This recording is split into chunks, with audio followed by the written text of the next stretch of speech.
શાંતિ 1/1/2026 આજના મીઠા બાબાના મધુર મહાવાક્ય। મીઠા બાળકો, તમે બાપની પાસે આવ્યા છો રિફ્રેશ થવા। બાપ અને વારસાને યાદ કરો તો સદા રિફ્રેશ રહેશો। પ્રશ્ન છે, સમજદાર બાળકોની મુખ્ય નિશાની શું હશે? ઉત્તર છે, જે સમજદાર છે એમને અપાર ખુશી હશે। જો ખુશી નથી તો બુદ્ધુ છે।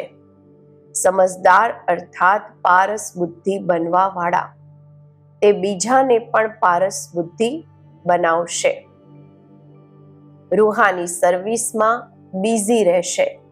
બાપનો પરિચય આપ્યા વગર રહી નહીં શકશે। ઓમ શાંતિ। બાપ બેસી સમજાવે છે। આ દાદા પણ સમજે છે, કારણ કે બાપ બેસી દાદા દ્વારા સમજાવે છે। તમે જેમ કે સમજો છો તેમ દાદા પણ સમજે છે। દાદાને ભગવાન નથી કહેવામાં આવતા, આ છે ભગવાન વાચ। બાપ મુખ્ય શું સમજાવે છે કે દેહી અભિમાની બનો। આ કેમ કહે છે? કારણ કે પોતાને આત્મા સમજવાથી અમે પતિત પાવન પરમ પિતા પરમાત્માથી પાવન બનવા વાળા છીએ। આ બુદ્ધિમાં જ્ઞાન છે, બધાને સમજાવવાનું છે। બોલાવે પણ છે કે અમે પતિત છીએ। નવી દુનિયા પાવન જરૂર જ હશે। નવી દુનિયા બનાવવા વાળા, સ્થાપન કરવા વાળા બાપ છે। એમને જ પતિત પાવન બાબા કહીને બોલાવે છે। પતિત પાવન સાથે એમને બાપ પણ કહે છે। બાપને આત્માઓ બોલાવે છે, શરીર નહીં બોલાવશે। અમારી આત્માના બાપ પારલૌકિક છે, તે પતિત પાવન છે। આ તો સારી રીતે યાદ રહેવું જોઈએ। આ નવી દુનિયા છે, આ જૂની દુનિયા છે, આ સમજી તો શકે છે ને। એવા પણ બુદ્ધુ છે જે સમજે છે અમને સુખ અપાર છે। અમે તો જેમ કે સ્વર્ગમાં બેઠા છીએ, પરંતુ આ પણ સમજવું જોઈએ કે કળિયુગને ક્યારેય સ્વર્ગ નથી કહી શકતા। નામ જ છે કળિયુગ। જૂની પતિત દુનિયા અંતર છે ને। મનુષ્યોની બુદ્ધિમાં આ પણ નથી બેસતું। બિલકુલ જ જડજડીભૂત અવસ્થા છે। બાળકો નથી ભણતા તો કહે છે ને કે તમે તો પથ્થર બુદ્ધિ છો। બાબા પણ લખે છે, તમારા ગામ વાળા તો બિલકુલ પથ્થર બુદ્ધિ છે। સમજતા નથી, કારણ કે બીજાને સમજાવતા નથી। પોતે પારસ બુદ્ધિ બને છે તો બીજાને પણ બનાવવા જોઈએ, પુરુષાર્થ કરવો જોઈએ। આમાં શરમ વગેરેની તો વાત જ નથી। પરંતુ મનુષ્યોની બુદ્ધિમાં અડધો કલ્પ ઉલટા અક્ષર પડ્યા છે તો તે ભૂલાતા નથી। કેવી રીતે ભૂલાય? ભૂલવાની તાકાત પણ તો એક બાપની પાસે જ છે। બાપ વગર આ જ્ઞાન તો કોઈ આપી નથી શકતા, એટલે કે બધા અજ્ઞાની થયા। એમનો જ્ઞાન પછી ક્યાંથી આવ્યું? જ્યાં સુધી જ્ઞાન સાગર બાપ આવીને ન સંભળાવે। તમો પ્રધાન એટલે જ અજ્ઞાની દુનિયા, સતો પ્રધાન એટલે દેવી દુનિયા। ફરક તો છે ને। દેવી દેવતાઓ જ પુનર્જન્મ લે છે। સમય પણ ફરતો રહે છે। બુદ્ધિ પણ કમજોર થતી જાય છે। બુદ્ધિનો યોગ લગાવવાથી જે તાકાત મળે છે તે પછી ખલાસ થઈ જાય છે। અત્યારે તમને બાપ સમજાવે છે તો તમે કેટલા રિફ્રેશ થાવ છો। તમે રિફ્રેશ હતા અને વિશ્રામમાં હતા, બાપ પણ લખે છે ને, બાકો આવીને રિફ્રેશ પણ થઈ જાઓ અને વિશ્રામ પણ મેળવો, આરામ પણ મેળવો. મધુબનમાં રિફ્રેશ થયા બાદ તમે સતયુગમાં વિશ્રામપુરીમાં જાઓ છો. ત્યાં તમને ખૂબ વિશ્રામ મળે છે, આરામ મળે છે. ત્યાં સુખ, શાંતિ, સંપત્તિ વગેરે બધું તમને મળે છે. તો બાબાની પાસે આવે છે રિફ્રેશ થવા, આરામ મેળવવા. રિફ્રેશ પણ શિવ બાબા કરે છે, વિશ્રામ પણ શિવ બાબાની પાસે લો છો. વિશ્રામ એટલે કે શાંતિ. થાકીને વિશ્રામી થાય છે ને, કોઈ ક્યાં જાય છે વિશ્રામ મેળવવા, આરામ મેળવવા, શાંતિ મેળવવા. એમાં તો રિફ્રેશમેન્ટની વાત જ નથી. બાબા કહે છે અહીંયા તમને રોજ બાપ સમજાવે છે તો તમે અહીંયા આવી રિફ્રેશ થાવ છો. યાદ કરવાથી તમે તમો પ્રધાનથી સતો પ્રધાન બનો છો. સતો પ્રધાન બનવાના માટે જ તમે અહીંયા આવો છો. એના માટે શું પુરુષાર્થ છે? મીઠા મીઠા બાકો બાપને યાદ કરો. બાપે સારી બધી શિક્ષા તો આપેલી જ છે. આ સૃષ્ટિ ચક્ર કેવી રીતે ફરે છે, તમને શાંતિ, આરામ કેવી રીતે મળે છે, બીજા કોઈ પણ આ વાતો નથી જાણતા તો એમને પણ સમજાવવું જોઈએ, જેથી તે પણ તમારી જેમ રિફ્રેશ થઈ જાય. પોતાનું ફરજ જ આ છે, આપણું કર્તવ્ય, આપણું ફરજ આ છે, બધાને સંદેશ આપો. અવિનાશી રિફ્રેશ થવાનું છે, અવિનાશી આરામ મેળવવાનું છે. બધાને આ સંદેશ આપો. આ યાદ અપાવવાનું છે કે બાપને અને વારસાને યાદ કરો. છે તો ખૂબ સહજ વાત. બેહદના બાપ સ્વર્ગ રચે છે, સ્વર્ગનો જ વારસો આપે છે. અત્યારે તમે છો સંગમ યુગ પર. માયાનો શાપ અને બાપનો વારસાને તમે જાણો છો. જ્યારે માયા રાવણનો શાપ મળે છે તો પવિત્રતા પણ ખતમ, સુખ શાંતિ પણ ખતમ, તો ધન પણ ખતમ થઈ જાય છે. કેવી રીતે ધીરે ધીરે ખતમ થાય છે? આ પણ બાપે જ સમજાવ્યું છે. કેટલા જન્મ લાગે છે. દુઃખધામમાં કોઈ વિશ્રામ થોડી થાય છે, શાંતિ થોડી મળે છે. સુખધામમાં વિશ્રામ જ વિશ્રામ છે. મનુષ્યોને ભક્તિ કેટલી થકવે છે. જન્મ જન્માંતર ભક્તિ થકાવી દે છે, કંગાળ કરી દે છે. આ પણ અત્યારે તમને બાપ સમજાવે છે. નવા નવા આવે છે તો કેટલું સમજાવવામાં આવે છે. દરેક વાત પર મનુષ્ય ખૂબ વિચાર કરે છે, સમજે છે ક્યાંય જાદુ ન થઈ જાય. અરે તમે કહો છો જાદુગર, તો હું પણ કહું છું કે જાદુગર છું, પરંતુ જાદુ કોઈ તે નથી જે ઘેટા બકરા વગેરે બનાવી દેશે. જાનવર તો નથી ને. આ બુદ્ધિથી સમજવામાં આવે છે. ગાયન પણ છે, સુરમંડલ કે સાજ કો દે અભિમાની સાંઢ ક્યાં જાને. આ સમયે મનુષ્ય જેમ કે રીઢ જેવા છે. આ વાતો અહીંયાના માટે છે, સતયુગમાં નથી ગાતા. આ સમયનું જ ગાયન છે. ચંડિકાનો કેટલો મેળો લાગે છે. પૂછો તે કોણ હતી? કહેશે દેવી હતી. હવે એવા નામ તો ત્યાં હોતા નથી. સતયુગમાં તો હંમેશા શુભ નામ હોય છે. શ્રી રામચંદ્ર, શ્રી કૃષ્ણ, શ્રી કહેવામાં આવે છે શ્રેષ્ઠને.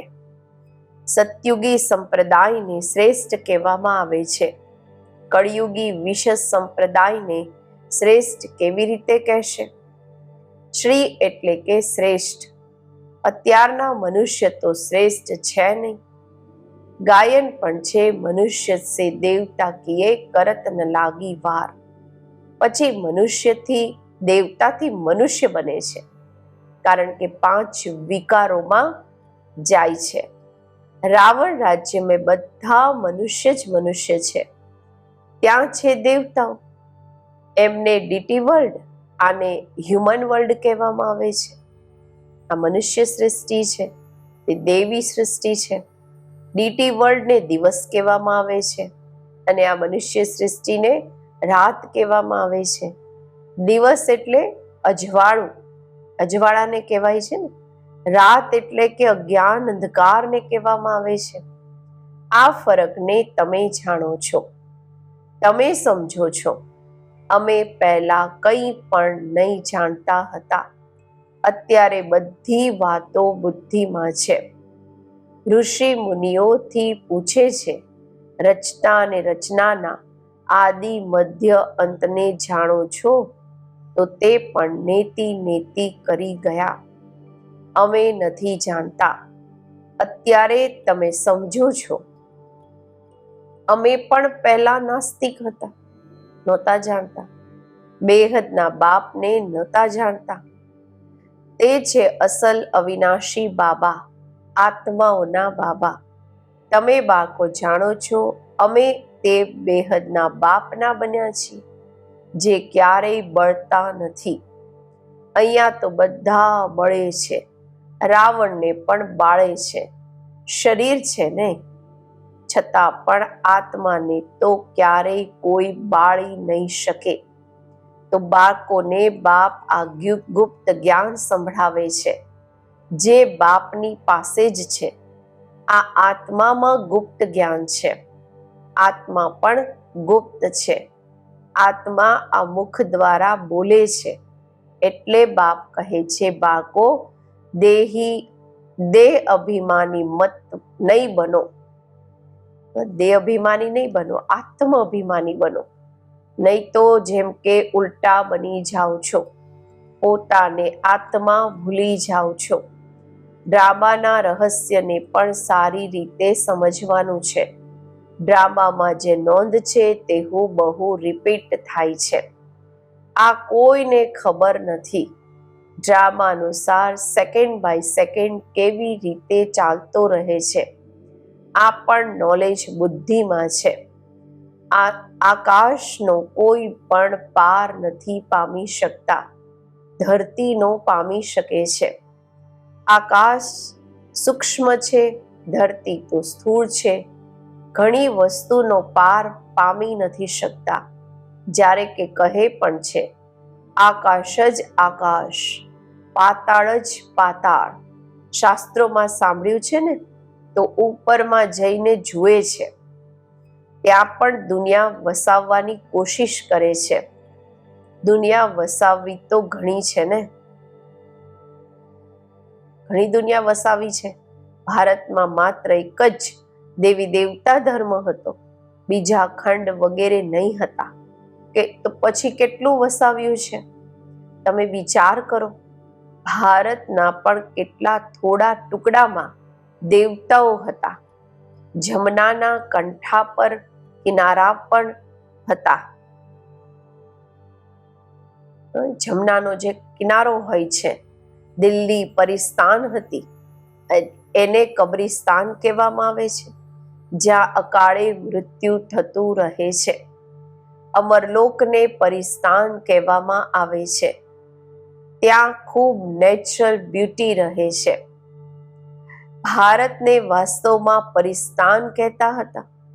આ લક્ષ્મી નારાયણ પરિસ્તાનના માલિક છે ને. કેટલા શોભાવાન છે, સતો પ્રધાન છે ને.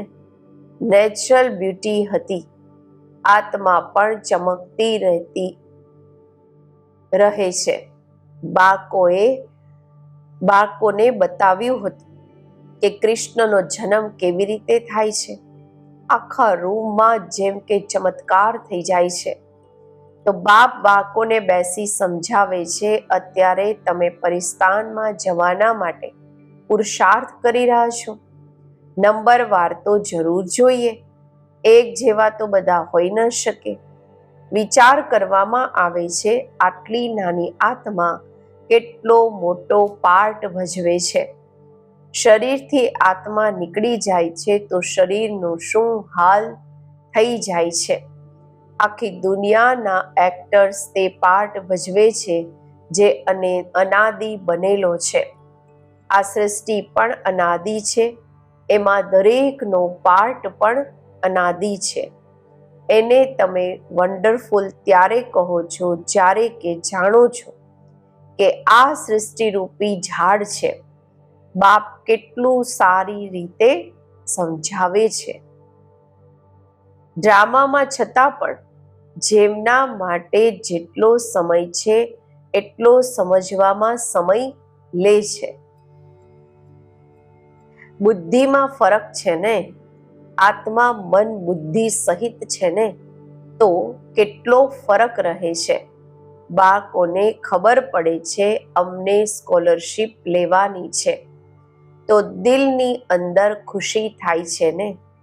અહીંયા પણ અંદર આવવાથી જ લક્ષ્ય અને ઉદ્દેશ્ય સામે જોવામાં આવે છે તો જરૂર ખુશી થશે ને. અત્યારે તમે જાણો છો આ બનવાના માટે અહીંયા ભણવા આવ્યા છીએ, નહીં તો ક્યારેય કોઈ આવી ન શકે. આ છે લક્ષ્ય ને ઉદ્દેશ્ય. એવું કોઈ સ્કૂલ ક્યાંય પણ નહીં હશે જ્યાં બીજા જન્મનું લક્ષ્ય ને ઉદ્દેશ્યને જોઈ શકે. તમે જોઈ રહ્યા છો, એ સ્વર્ગના માલિક છે, અમે જ આ બનવા વાળા છીએ. અમે અત્યારે સંગમ પર છીએ. ન તે રાજાઈના છે, ન આ રાજાઈના છે. અમે વચ્ચે છીએ, જઈ રહ્યા છીએ. ખીવૈયા બાપ પણ છે નિરાકાર. બોટ એટલે કે આત્મા પણ છે નિરાકાર. બોટને ખેંચીને પરમધામમાં લઈ જાય છે.